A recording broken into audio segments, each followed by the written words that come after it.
Hi friends, I'm doing the mum tag today. I think it's going to be a bit of fun, and so I am wearing the classic mum bun because not enough sleep and the day starts and you wash your hair and all of the things are happening. Okay, so the mum tag is just a bit of fun. I've seen other mum vloggers doing it where you list out just a bunch of things. So question 1 is, what is your favorite mum hack?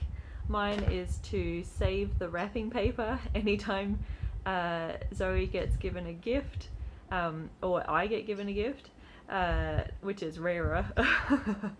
But yeah, she loves wrapping paper. Basically, babies love that crinkly sound, and so just anything, rolled up paper or cellophane is especially good. What else? Yeah, anything that makes that crinkly sound is amazing. They love it, so save it all. Usually I would recycle it, but no, I'm literally just keeping it in a box and taking out piece by piece once, gradually she destroys it over time. So that's my favorite mum hack. What's your most embarrassing mum moment is the second question. Mine is, recently Zoe has become strong enough to kind of pick things up with her fingers and her fists, rather than just kind of batting at things. And so yeah, she will quite often now, if I wear a dress or a skirt, she will grab the material, and then if I have to move around or whatever, and she just pulls it up and shows everyone my underwear. So I have stopped wearing skirts and dresses, which for me is very sad. I'm a very girly girl, if you didn't know already. My favorite part of the day is question 3. What's your favorite part of the day? Mine is like 5 a.m. or 5:30. Zoe likes to start our day pretty early, usually about 4 o'clock, 4:30, but I really like it when she wakes up about 5 o'clock. It's much nicer because she wakes up slowly and she's really happy and relaxed instead of waking up grumpy and hungry. So yeah, that's my favorite. Question 4 is, what's your least favorite part of the day? For me, that's the opposite end of the scale, is 4 p.m. When she's getting a bit cranky. A lot of babies around the end of the day, they get a bit grizzly because it's like the sun is going down, I'm unhappy, blah blah blah. So yeah. Question 5 is, what's the worst thing that someone said to you when you were pregnant? I had people tell me that it looked like my baby was going to be too small. People who told me that it looked like I was really big for how far along I was. But for me, none of that was really terrible. Like, it was really just kind of funny at the time. But what I found frustrating was one time I was just walking into Aldi, and one of those marketing people who stands with their little stall and they try and grab you as you're walking past and are like, do you have time to answer a question? No, I don't. And she just shouted at me, when are you due?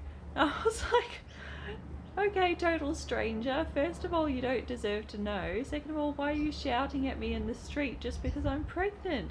I'm still a human. So that was the worst thing that I heard when I was pregnant. Like, honestly, I didn't mind the other stuff that much. I found it funny, but that really got on my nerves. So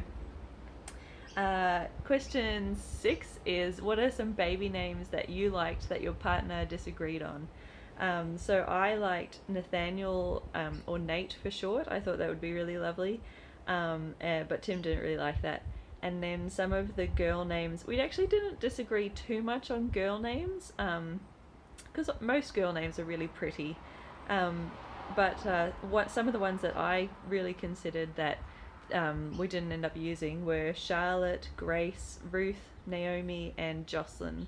And I just love all those names, and for me, picking names was all about, like, I've never met a person named blah blah blah that I didn't like, and the people who were named that I knew were all wonderful people. So all of those girls that I knew were just amazing women. Question 7 is, do you co-sleep? The answer is kind of yes, kind of no. I mean, she slept in her cot for the first 3 months, So 3 months she was in a room, and then she moved to her own room. But in terms of co-sleeping, she's never slept in our bed. But I have been considering putting a little co-sleeping bed in our bed when Tim is away for work, because he's away. I think sometimes it's 1 week in 4, sometimes it's 1 week every now and then, so every couple months.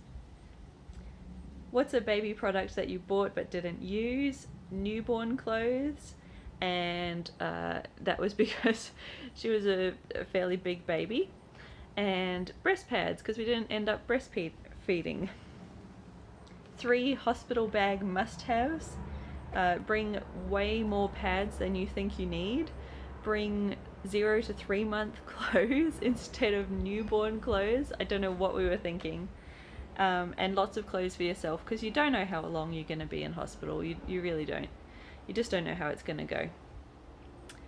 Question 10. Are you a routine mum or a go with the flow mum? Mostly go with the flow, but we do try to follow the eat, play, sleep routine. But honestly, sometimes she falls asleep when it's not time for sleep, so, I'm not going to wake her up. And then occasionally the opposite is true, and we have to go somewhere, like to a doctor's appointment, and so I have had to wake her up. So you got to go with the flow. What's your labour and pain relief story? Question 11.